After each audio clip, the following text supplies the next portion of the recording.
Magandang hapon mga kakwentuhan. Ngayon pupunta kami ng SM for repair ng pantalon nung nabili namin nung last time sa SM North Department Store. So now, pagpunta namin doon, susubukan namin pumunta sa may Henry's Camera House sa SM Annex para tumingin ng drone, DJI Mini Pro 3. So nakita ko kasi sa website nila, may offer sila na 12 months, 24 months for zero interest. Check natin sa SM Annex branch ng Camera House kung sila ay cover ng promo na yun, guys. Okay, samahan nyo ako. Pag-usapan natin. Pagkwentuhan natin. Welcome to my channel, si Pepe at ang kwento. Ang target nating drone, yung RC, yung meron ng screen yung remote niya. Ang tawag dito, RC. Kapag yung remote lang, RC N1.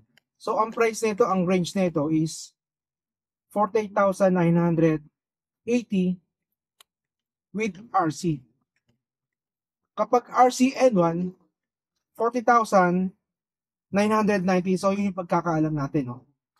So mas okay sa akin yung meron ng screen para hindi na tayo ma-hassle kapag gagamitin natin. So mas maganda yung meron ng screen, gagamitin na lang natin para magpalipad ng drone, guys.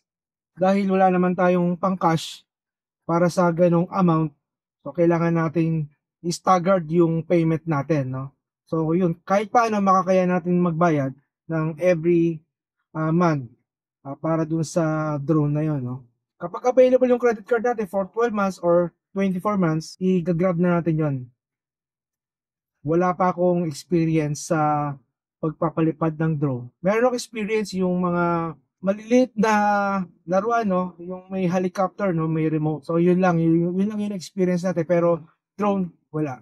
Si Mini 3 Pro, user-friendly dahil ang nagustuhan natin dito, meron siyang obstacle avoidance. Bagay na bagay ito sa mga beginners. Kung hindi available yung credit card natin, maghihintay tayo ng ilang months para ma-avail natin yung drone na yon. Sa DJI Store, ang offer nila, 6 months, zero interest. Medyo malaki lang yung monthly na babayaran doon. Ito kay Henry's Camera House, sana okay yung card natin, no? Dahil doon sa page nila, nakalagay naman na 12 to 24 months, zero interest. By the way, kapag cash basis tayo kay Henry's, less natin yung 5% sa 48,990. Magiging 46,540 na lang siya. Kapag kay Altitude Digital, kapag inquire ko, less 1,000 siya. Pero meron siyang free 64 GB plus DJI shirt. Medyo nag-iisip ako kasi meron na akong 64 GB na memory card. Ang tinitignan ko na lang doon is yung t-shirt. No? Pero kay Henry's, ang tinitignan naman natin doon is yung installment niya up to 24 months with zero interest. So yun lang yung mga basis na kailangan kong i-analyze kung saan ba tayo magiging komportable pagdating sa payment. Kay DJI, may offer siya na up to 6 months zero interest. Kay Altitude, di ko pa siya natanong regarding to sa staggered payment. Pero kapag cash basis sila, less 1,000 pesos. Kay Henry's, kapag cash ka, less 5%. Okay yung guys. Kung meron kayong pambayad na cash, i-grab nyo na yan kay Henry's. Ang maganda pa dito, kung totoo man yung sinasabi doon sa page ng Henry's, 12 months up to 24 months na zero interest. Okay na okay yun. Panalong panalo yun. So mamaya, malalaman natin kung available nga doon sa branch nila yung sinasabi nating offer na zero interest up to 24 months. Okay guys?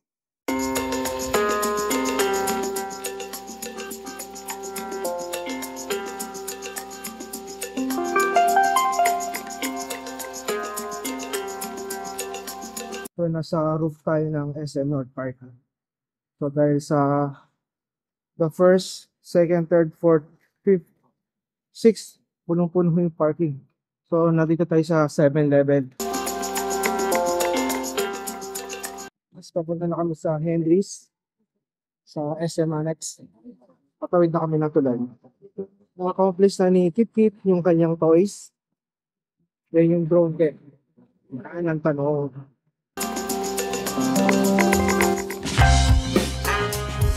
Magtanong tayo dito. Alright.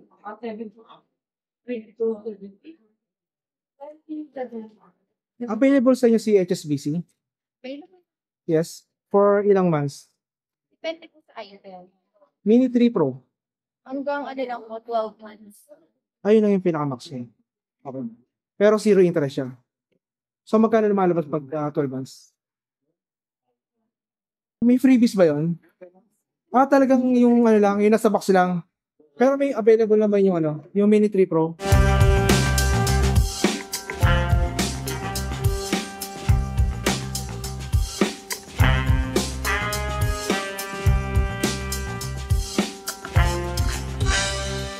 Nagbablog ako. Assuming. Halo. Si Pepe at ang kwento. Subscribe kayo.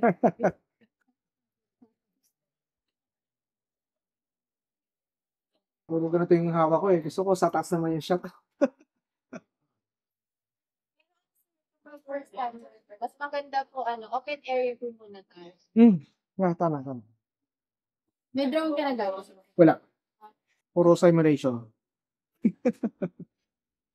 So guys, inabail natin yung Mini 3 Pro worth of 48,994 12 months. Pag cash basis sila, yan yung may 5%. Lilas lang yung 5% doon sa 48,990. Kaso wala naman tayong cash. Kaya hindi natin may cash. So meron silang offer na 24 months but additional ng 8%. Yan. So ang gagawin natin, hindi sila makapag-demo dito dahil maraming mga metal or glass sa surrounding sa loob mismo ng Henry's camera. Ang gagawin lang nila, i-hover lang nila. Pero I decided na ako na yung mismo mag-unbox sa bahay. So ang gagawin lang natin, kukunin na lang natin yung item sa kanila. Tapos babayaran natin for 12 months.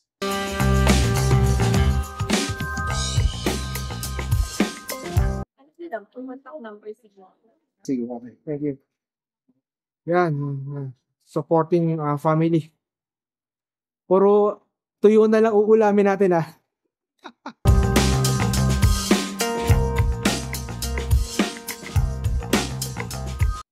Ang drone.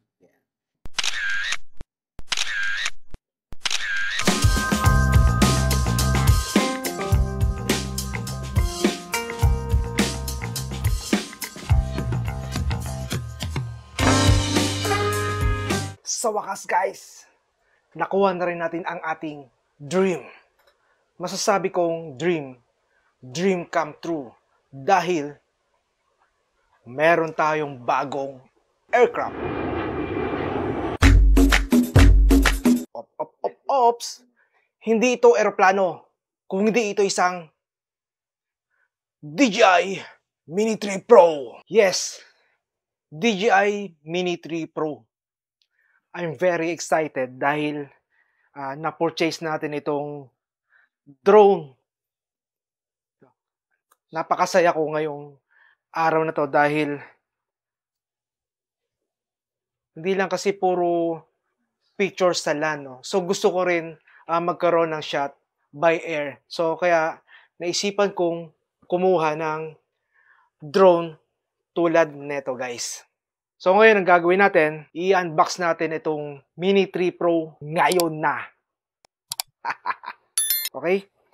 By the way, no, so check muna natin yung box. Itong na-purchase natin is DJI RC, no? Yung meron ng monitor yung controller. Then, ultralight, 249 grams. Napakagaan nito. So, pwede mo siyang ibulsa. Actually, hindi ko pa siya nahawakan ng hawak talaga.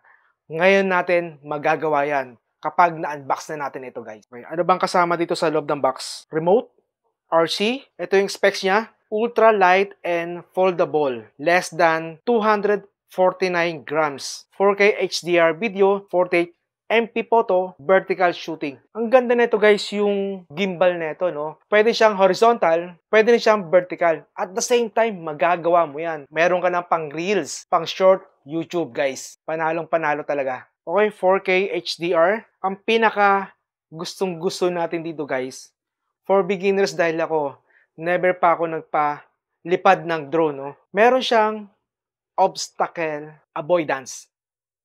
Okay. Ang kagandahan nito, kapag dire-diretso yan, kapag iba-bypass mo, naka-on yan guys iiwasan yan.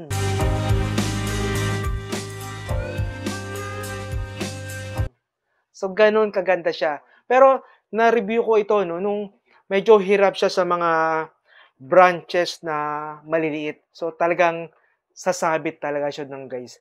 Hindi niya masyadong nakikita yung mga branches na yon.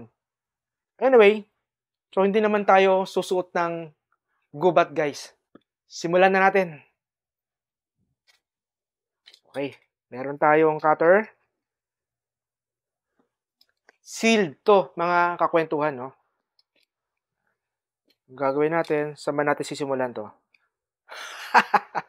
Ang hirap ng first time. Yan, so, simulan natin dito. Okay.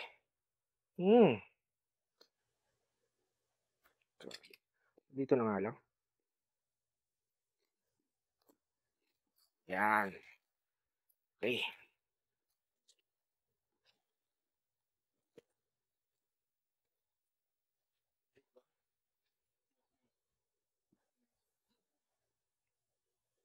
Okay.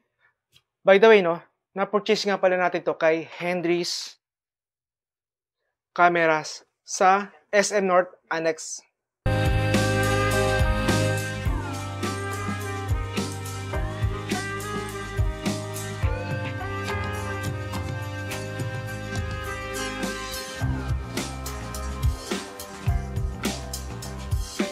To dahil hindi ko alam kung paano bubuksan to. Okay. Oh, meron palang ano dito. So, kailangan nating tanggalin itong sticker. Meron pa palang sticker yan, guys.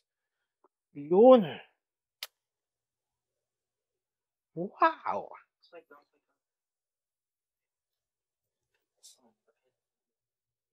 Oh no! For the first time, nahawakan natin siya ng ganito. Kasi pag dumadaan tayo ng SMs, kapag nakikita natin yung DJI stores or Henry's or camera house, nakikita natin ito naka-display, no? Hindi natin mahawakan. So, nagtatanong lang tayo, dahil interesado tayo, no? Ako naman, pag may gusto ko, talagang pinag-iipunan natin or pinaghahandaan natin. Hindi to cash, guys. Staggered payment for 12 months kay Henry's. Okay, dandahan lang natin. Ingat na ingat tayo. And, ooh. Oh no.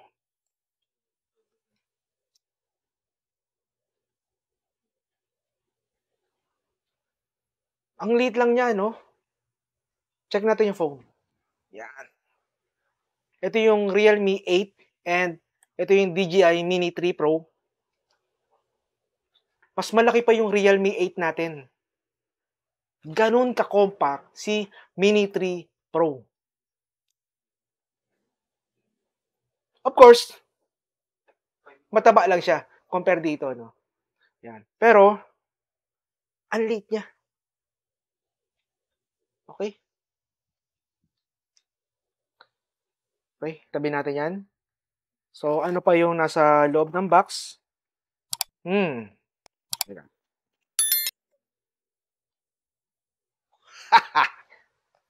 Ito yung maganda talaga. Yeah. Ang hirap mong kunin.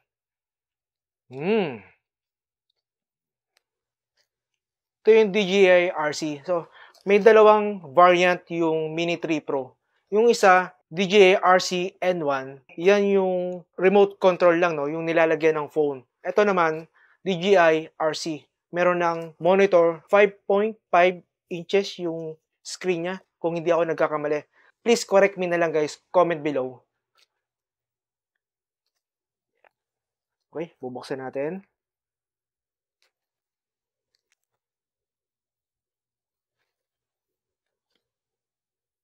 Oh.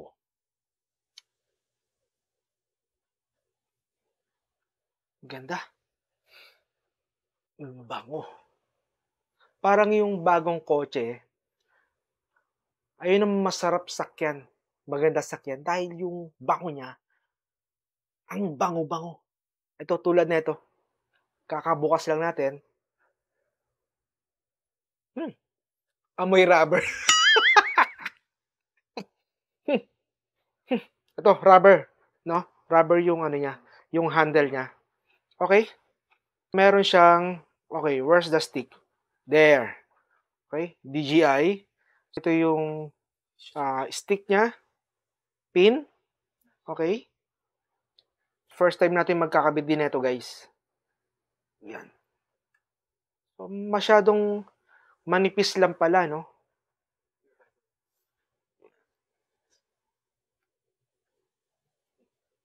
Yan.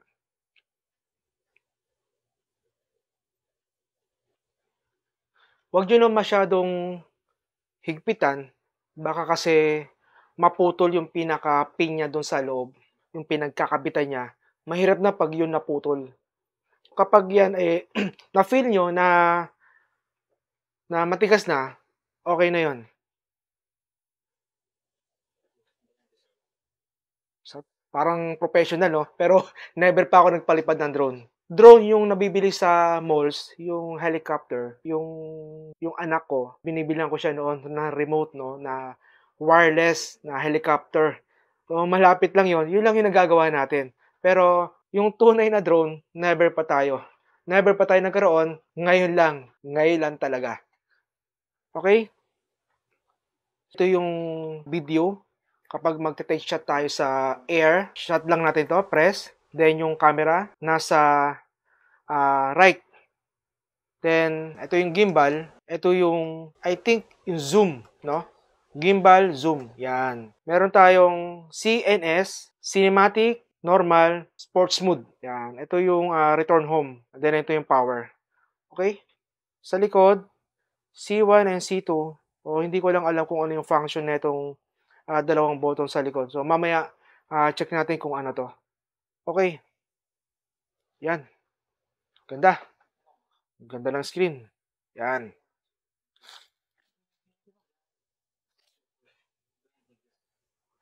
Okay. Mayroon pang isang box. Atong nasa loob na to.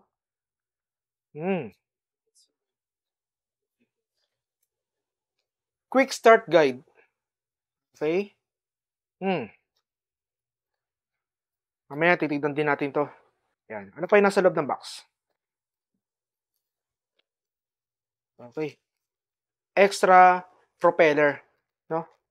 Ito yung maganda rito, no? Mayroon tayong extra propeller. Kaso, 2 pairs lang. Teka. Oo nga, 2 pairs lang. Okay, ingat-ingat lang tayo guys dahil 2 pairs lang yung included sa box ni Mini 3 Pro. Okay. At merong isang small screw driver. Ano pa? Ito. USB Type-C, end-to-end Type-C. Pang-charge. Pero okay ito, no? Mabilis to. USB Type-C naman to. Okay. Ano pa? Sili ka. Meron pa ba? Wala na. Okay. Okay, na-open na natin yung DJI RC Aircraft DJI. USB-C Type-C.